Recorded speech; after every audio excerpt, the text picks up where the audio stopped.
name's Mark Wilson. I'm the Executive Director for the Port of Kalama. As the Executive Director, I'm responsible for the day-to-day operations of the port under the guidance and the policy set by the Port Commission.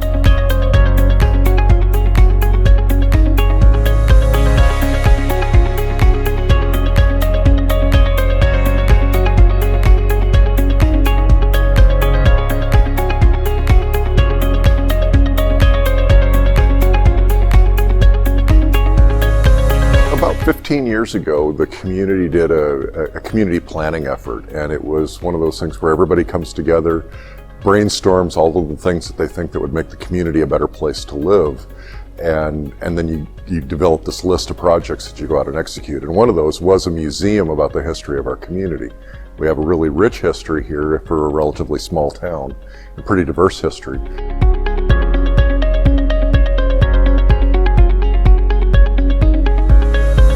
Well, we frequently have folks that live here will bring family that comes to town down and walk them through this, and then take them to lunch next door at McMenamins, and then they walk the halls of McMenamins and look at all of the other history that's on the walls. So it's become a place of pride, I think, for the community to be able to come down, show the history of the community and with real items, some of them life-size, so you can actually see what they look like and touch them.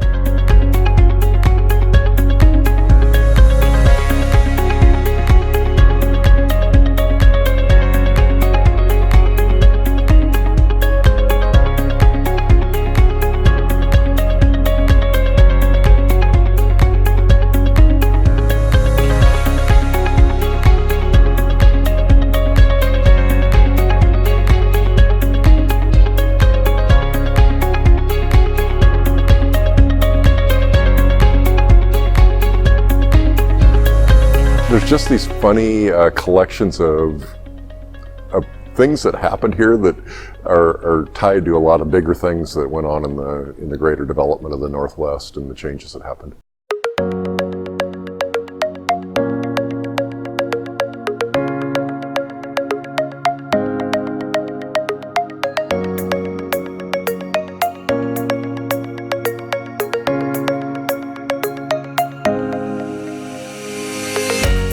The wagon here is a representation of the Meeker wagon that Ezra used when he went back across the Oregon Trail when he was retracing it. So the photograph here is Ezra Meeker in Kalama. He was the very first homesteader in Kalama. He had a cabin right here, also near the spot of that first rail.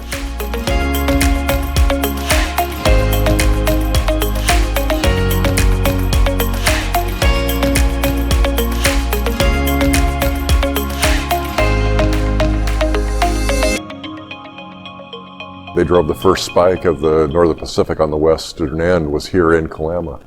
And so that was the beginning of the Northern Pacific Railway's presence in the Pacific Northwest. First mainline rail was just a few hundred yards from where we stand.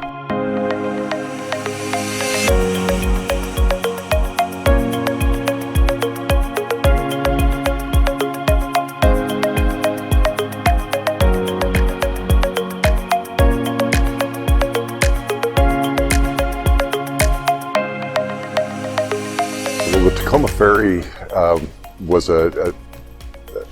designed to shuttle entire trains across the river.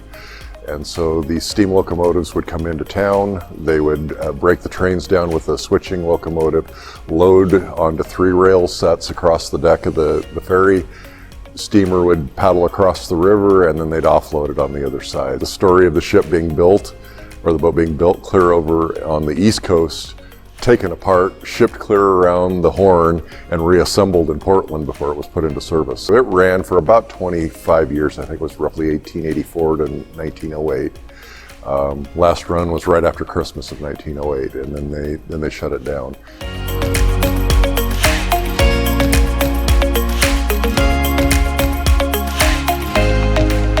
On this exhibit, we talk a little bit about the different countries that we currently trade with all over the globe. So Port of Kalama is connected to the Pacific Rim. We ship over 13 million tons of cargo a year all over the globe, primarily wheat, corn, and soybeans, so we're feeding a lot of people around the world.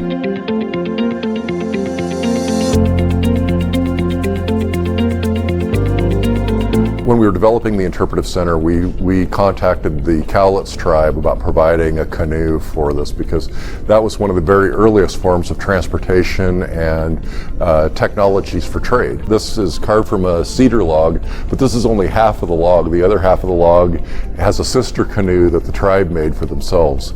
So we were able to get this carved, and it shows an example of the kinds of canoes that would have moved up and down the Columbia River, where they would be out hunting, gathering, doing their other activities, and then engaging in trade with the other tribes nearby or anybody else that was moving through the area.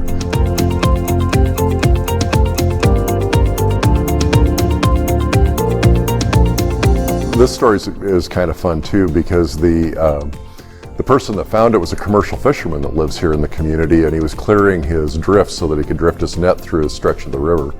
And so they were down there with divers. They found this piece of wood sticking out of the bed. They hooked onto it to move it and discovered that there was an anchor attached to the piece of wood. I figured, well, nobody just leaves an anchor behind. So I started digging into it and discovered that there was a ship accident almost identical to the location where we found the vessel. 1889, two ships collided in the river. One was at anchor and one was coming downstream. Fortunately for us, it was tied up in a big legal battle, and it went all the way to the U.S. Supreme Court. So there's Supreme Court records that describe in great detail how the ship accident happened, its exact location, and the fisherman's description of where he found the anchor and where the ship accident happened were within a couple hundred yards of one another. So I can't say for sure that that's where it came from, but I found a picture of the vessel that sunk, and they had the same kind of anchor. So we think we could tie it together. It's pretty plausible, but I can't guarantee it because there's no markings on it.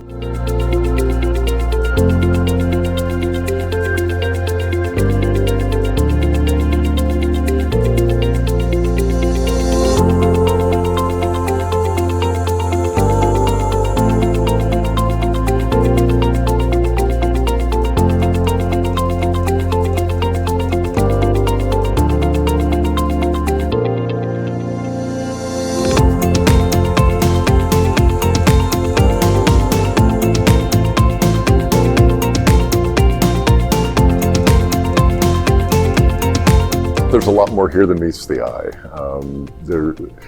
We're a small community, but we're at the crossroads of trade routes, and it's brought a lot of people here over time. A lot of people that you wouldn't think would be here.